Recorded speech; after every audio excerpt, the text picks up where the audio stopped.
Assalamualaikum warahmatullahi wabarakatuh. Ya, kembali lagi bersama channel Sahabat RG.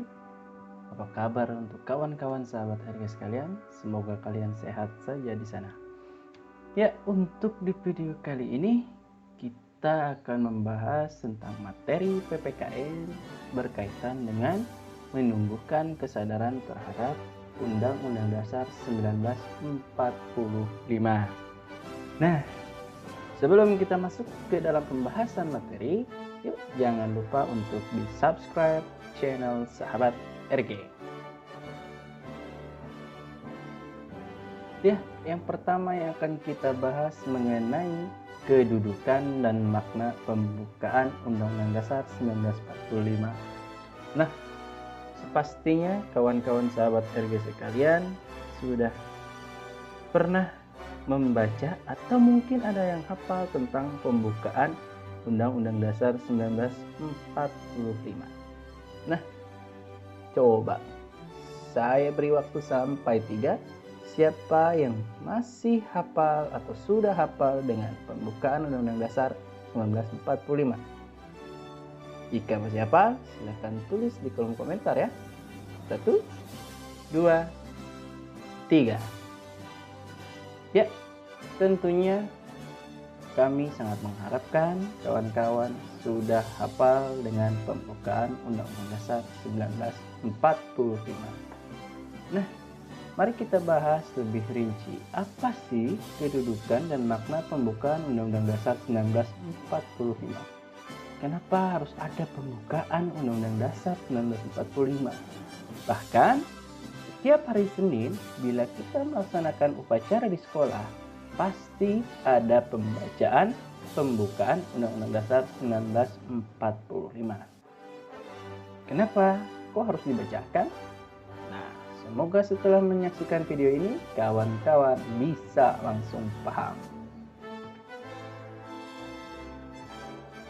Ya, kedudukan pembukaan Undang-Undang Dasar 1945 sejatinya merupakan memiliki hubungan yang erat dengan teks proklamasi kemerdekaan Indonesia.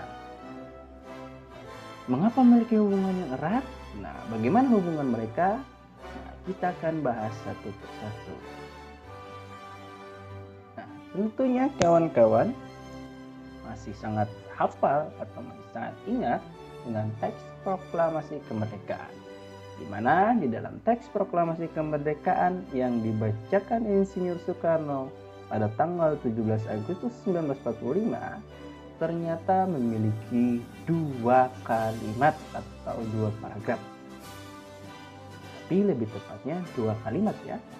Nah, kalimat yang pertama yang menegaskan kami bangsa Indonesia dengan ini menyatakan kemerdekaan Indonesia merupakan pernyataan kemerdekaan. Sekali lagi, pada kalimat pertama ini merupakan pernyataan kemerdekaan. Kemudian bunyi kalimat kedua, hal-hal yang mengenai pemindahan kekuasaan dan lain-lain diselenggarakan dengan cara seksama dan dalam tempo yang sesingkat-singkatnya merupakan tindakan yang harus segera dilakukan sebagai bentuk atas pernyataan kemerdekaan. Itulah 2 kalimat yang terdapat di dalam teks proklamasi. Ya, perlu kawan-kawan pahami. Kalimat pertama merupakan pernyataan kemerdekaan dan kalimat kedua merupakan tindakan yang harus segera dilakukan atas dasar pernyataan kemerdekaan. Lalu apa hubungannya kalimat atau kedua kalimat dalam teks proklamasi ini dengan pembukaan Undang-Undang Dasar 1945? Katanya memiliki hubungan erat. Nah, ini dia hubungan antara teks proklamasi kemerdekaan dengan pembukaan Undang-Undang Dasar 1945. Bahwasanya sebelum kalian perhatikan dan membaca kalimat ini, perlu kalian ketahui bahwa pembukaan Undang-Undang Dasar 1945 adalah uraian terperinci dari teks proklamasi kemerdekaan. Maka dari itu, hubungan antara keduanya sangatlah erat. Lalu uraian terperincinya yang mana? Nah, untuk kalimat pertama yang pernyataan kemerdekaan di dalam teks proklamasi, uraian terperinci yang terdapat dalam pembukaan Undang-Undang Dasar yaitu pada 3 alinea pertama, di mana alinea pertama, alinea kedua, dan alinea ketiga merupakan uraian terperinci pada pernyataan kemerdekaan. Tepatnya, pada alinea pertama terdapat kalimat pernyataan bahwa kemerdekaan adalah hak segala bangsa. Kemudian di dalam alinea kedua terdapat kalimat alasan perjuangan kemerdekaan bangsa Indonesia telah sampai pada saat yang menentukan. Kemudian di alinea ketiga pembukaan terdapat kalimat mempertegas pernyataan kemerdekaan merupakan atas berkat rahmat Allah yang Maha Kuasa. Nah, di dalam teks proklamasi yang menegaskan kalimat pernyataan kemerdekaan dirincikan pada pembukaan Undang-Undang Dasar 1945 dari alinea pertama sampai alinea ketiga. Kemudian pada kalimat dalam teks proklamasi kemerdekaan, kalimat kedua khususnya yang berkaitan dengan tindakan yang harus segera dilakukan diperincikan dalam pembukaan pada alinea keempat, di mana pada alinea keempat itu menjelaskan untuk memberi arah pertanggungjawaban terhadap pelaksanaan proklamasi kemerdekaan. Jadi maksudnya, setelah Indonesia akhirnya merdeka, harus seperti apakah negara Indonesia ini ke depan? Nah, di dalam alinea keempat inilah terdapat dasar-dasar sebagai bentuk pelaksanaan terhadap pernyataan kemerdekaan bangsa Indonesia. Makna yang terkandung dalam pembukaan merupakan amanat dari proklamasi kemerdekaan. Tanpa adanya teks proklamasi kemerdekaan atau pernyataan kemerdekaan, maka sulit sekali pembukaan Undang-Undang Dasar 1945 itu ada sampai saat ini. Karena seperti yang sudah kita baca bersama bahwa makna yang terkandung dalam pembukaan merupakan amanat dari teks proklamasi kemerdekaan. Kemudian sebagai alasan berdirinya Negara Kesatuan Republik Indonesia, untuk mengetahuinya dapat dipahami dengan cara mengkaji pembukaan Undang-Undang Dasar 1945. Pembukaan memuat pokok kaidah negara yang fundamental atau yang sangat mendasar. Mengapa demikian? Karena pembukaan Undang-Undang Dasar 1945 memenuhi persyaratan sebagai pokok kaidah negara yang fundamental, yaitu 1. Berdasarkan sejarah terjadinya, bahwa pembukaan ditentukan oleh pembentuk negara. PPKI atau Panitia Persiapan Kemerdekaan Indonesia yang menetapkan Undang-Undang Dasar 1945 telah mewakili bangsa Indonesia karena dianggap sebagai badan yang sah oleh seluruh rakyat Indonesia.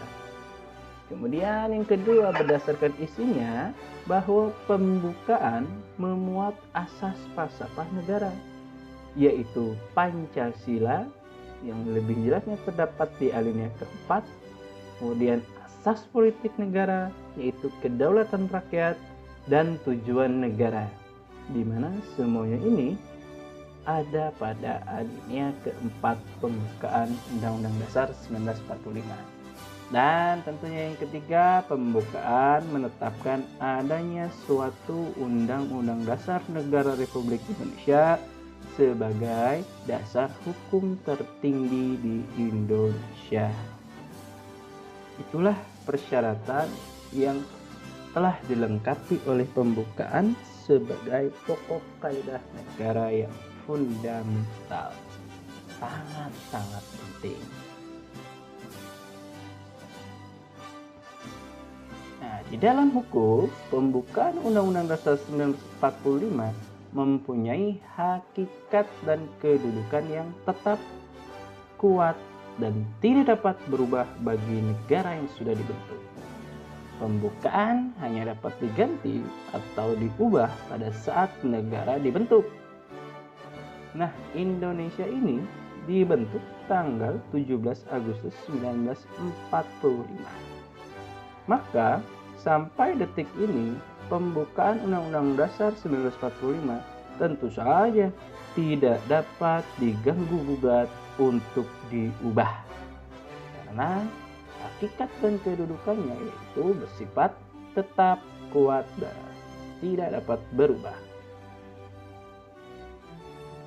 Lalu pokok kaidah fundamental yang dimaksud di dalam pembukaan yaitu terdapat 7 poin. Yang pertama, di dalam pembukaan terdapat pokok-pokok pikiran yang diciptakan dan diwujudkan dalam pasal-pasal Undang-Undang Dasar 1945. Maka di dalam Undang-Undang Dasar tidak dapat dilepaskan antara pembukaan dengan pasal-pasalnya. Kemudian yang kedua, pengakuan kemerdekaan merupakan hak segala bangsa. Yang ketiga, terdapat cita-cita nasional. Yang mana ya cita-cita nasional? Semoga kawan-kawan tahu. Yang keempat, pernyataan kemerdekaan. Yang kelima, tujuan negara. Keenam, kedaulatan rakyat. Dan 7, dasar negara yaitu Pancasila. Inilah ketujuh pokok kaidah fundamental yang terdapat di dalam pembukaan Undang-Undang Dasar 1945. Lalu, apa pertanyaannya ya? Nah, kira-kira apa akibat bila pembukaan Undang-Undang Dasar 1945 diubah? Kemudian, bagaimana sikap kalian bila misalkan di MPR atau Majelis Permusyawaratan Rakyat terdapat rencana untuk mengubah pembukaan Undang-Undang Dasar 1945? Apa yang akan kalian lakukan? Lalu bagaimana sikap kalian? Nah, untuk menjawab pertanyaan-pertanyaan ini, silahkan kalian tuliskan di kolom komentar dengan menyertakan nama kalian dan kelas kalian. Oke, jangan sampai lupa ya. Kira-kira apa akibat bila pembukaan Undang-Undang Dasar 1945 saat ini akan dilakukan perubahan dan bagaimana sikap kalian? Oke, jangan sampai lupa komen ya. Itu saja video kita kali ini. Semoga bermanfaat untuk kawan-kawan sekalian. Sampai berjumpa di video selanjutnya. Terima kasih. Wassalamualaikum warahmatullahi wabarakatuh.